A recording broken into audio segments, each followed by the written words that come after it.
ចឹងអរគុណច្រើនបងប្អូនវីដេអូនេះមានតែប៉ុណ្្នឹងឯងបើបងប្អូនបានទស្សនាវីដេអូនេះហើយកុំភ្លេចចុច Subscribe និង Like វីដេអូខ្ញុំម្នាក់មួយមកបាទ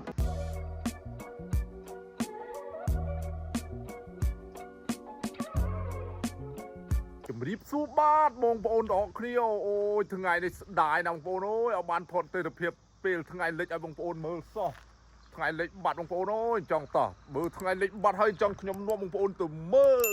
របស់ថ្មីមួយដែលទើបនឹងចូលស្តុកបងប្អូនអូយតើ let's go ដល់អស់គ្នា let's go បងប្អូនគឺលយដល់បងប្អូនតោះតើមើលដល់អស់គ្នាយើនេះណែបងប្អូនរបស់ថ្មីទើបនឹងចូលស្តុកបងប្អូនម៉ាស៊ីនបាញ់ថ្នាំថ្មីអូយអែមស្រែមែនតើបងប្អូននេះអែមមកចង់និយាយថាតិចច្រឡំថាគ្រាប់មីស៊ីលគ្រាប់អីហ្នឹងមិនមែនទេណាបងប្អូននេះគឺជាម៉ាស៊ីនបាញ់ថ្នាំថ្មីនៅប្រទេសកូរ៉េបងប្អូនទើបនឹងយកមកថ្មីស្តុកហើយមានចំណូល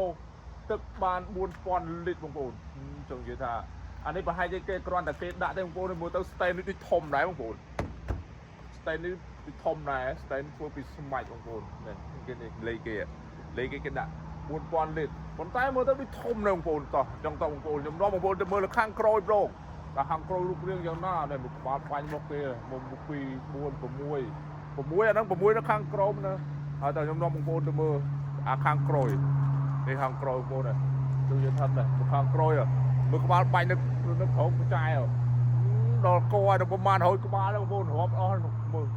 អូចង់និយាយថាខ្យល់វិញខ្យល់ដាក់ឡើងគួយហ្មងបងប្អូនខ្យល់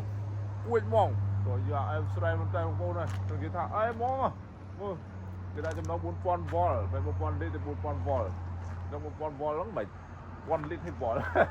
ក៏យ៉ាមានភ្លើងមានអីទេចង់និយាយថាអែមស្រែមែនតើបងប្អូនអូយមែន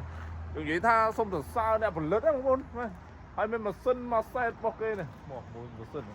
ហើយអ្នកបាញ់ថ្នាំបាញ់ខ្ញុំចុះពីលើឡានទេបងប្អូនបាញ់ចុះពីលើឡានទេបាញ់ចុះទេនៅក្នុងកាប៊ីនគាត់បញ្ជានៅខាងក្នុងហ្នឹងបងប្អូននិយាយថាអែមស្រែមែនតើបងប្អូនម៉ាស៊ីនបាញ់ថ្នាំរបស់គេនេះចង់និយាយថាស្រុកខ្មែរយើងប្រហែលជាមិនទាន់មានទេបងប្អូនប្រហែលជាមិនទាន់មានទេបងប្អូនអញ្ចឹងប្រហែលជានៅអត់ទាន់ផលិតបានទេអញ្ចឹងបើស្រុកខ្មែរយើងមានអែមបងប្អូនអញ្ចឹងអរគុណច្រើនបងប្អូនវីដេអូនេះមានតែប៉ុណ្្នឹងឯងបើបងប្អូនបានទស្សនាវីដេអូនេះហើយកុំភ្លេចជួយ Like ជួយ Subscribe និង Like វីដេអូខ្ញុំម្នាក់មួយមកបាទ